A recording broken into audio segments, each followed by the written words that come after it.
Geliyor, geliyor. Oktay Usta'dan dumanı tüten sıcacık pilav tarifi geliyor. Buyurun.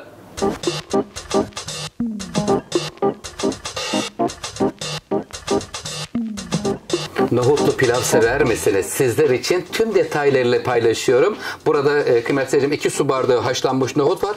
3 su bardağı pirinç, baldo pirinç, 1 çay bardağı arpa şehriye, 1 çay bardağı sıvı yağ, 2 çorba kaşığı tereyağına ihtiyacımız var. Tabii pilav pişirirken de tuza ihtiyacımız var. Ama püf noktaları ile birlikte paylaşıyorum. Öncelikle 3 su bardağı pirinci hemen bir kap içerisine alıyorum. Buranın üzerine 1 tatlı kaşığı tuz veriyorum.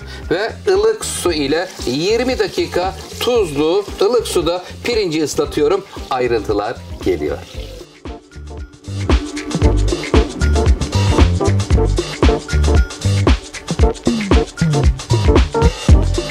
Pilavınızı nasıl alırsınız? Salma mı yapayım, kavurma usulü mü?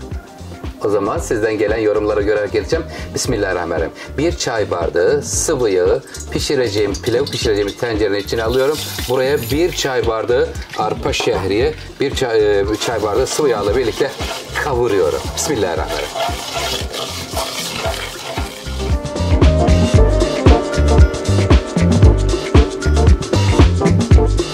Arpa şehriyemiz altın sarısı renge geldi. Hemen tereyağını verdim. Efendim sizlerden istek salma olsun dediniz. Daha pratik olsun. Hay hay. Hemen bir salma pilav hazırlıyorum. Şimdi salma pilavda ne kadar su? Buradaki 3 bardak baldo pirince 1 litre su koydum. 2 çorba kaşığı tereyağı. Şimdi hemen tuzunu da ilave edeceğim. Tuzunu da ilave ediyorum. Sevgiyle hazırlıyoruz. Bismillahirrahmanirrahim. Bir kaşıktan az daha fazla verdikten sonra buraya 2 tane de küp şekeri ilave ediyorum. Kaynadığı anda pirinç ve haşlanmış nohut gelecek efendim. Bakalım Oktay Usta'nın salma pilavı nasıl olacak? Tane tane olacak mı? Lütfen takipte kalın.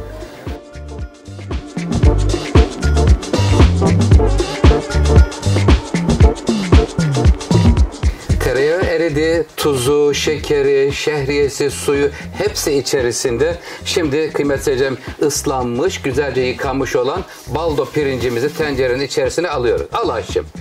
Tavuk suyu olur, et suyu olur kıymetli seyircilerim. Buraya haşlanmış nohutu da şimdi ilave ediyorum. Son derece kolay, en kolay haliyle salma pilav nasıl hazırlanır sizlerle tarifini paylaşmış bulunuyorum. İnşallah sofranızda böyle sıcacık, dumanı tüten, yeni pişmiş, sevgiyle hazırlanmış pilavlar olacak. Lütfen yorumlarınızı ve beğenilerinizi bekliyorum. İstediğiniz tarifler var mı? Yazın. Ailenizin aşçısı hazırlamaya gönüllü olarak burada efendim.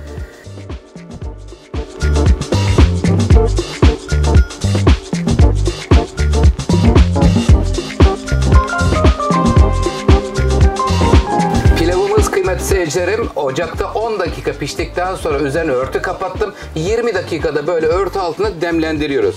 Pilavımız salma bir pilav oldu. Salma pilav demlendiğinde güzel oldu. Açayım mı kapağını? Açıyorum. Haydi bakalım maşallah. Evet özenle hazırlanmış. Son derece hazırlanışı da kolay ve pratik bir pilav oldu. Karıştır Ayşem. Nohutlu, şehriyeli bir pilav. Görüyor musunuz? Garanti bir pilav dedik efendim. Lezzeti mükemmel olur böyle. Siz de yapabilirsiniz. Şimdi hemen o zaman ters çevireceğim kabı şöyle bir ıslatıyorum.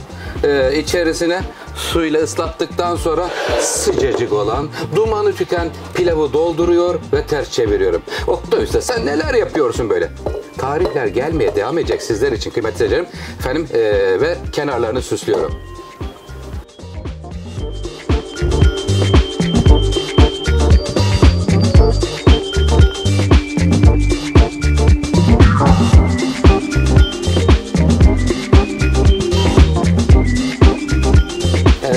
Pilavımızın kenarlarında kırmızı biberle süsledikten sonra şimdi ayrılma vakti.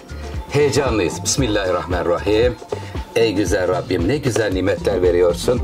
Sana sonsuz şükürler olsun. Vay çok güzel olmuş. Nasıl buldunuz? Böyle gubbeli bir pilav oldu.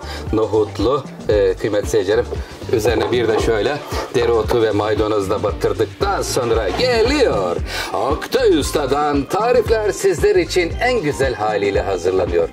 Efendim yorumlarınızı ve beğenilerinizi bekliyorum. Beğendiniz mi? Daha fazla tarifler gelsin ister misiniz? Elimden geldiğince sizler için hazırlıyorum. Afiyet olsun. Buyurun sofraya. Dumanı tüten sıcacık pilav efendim.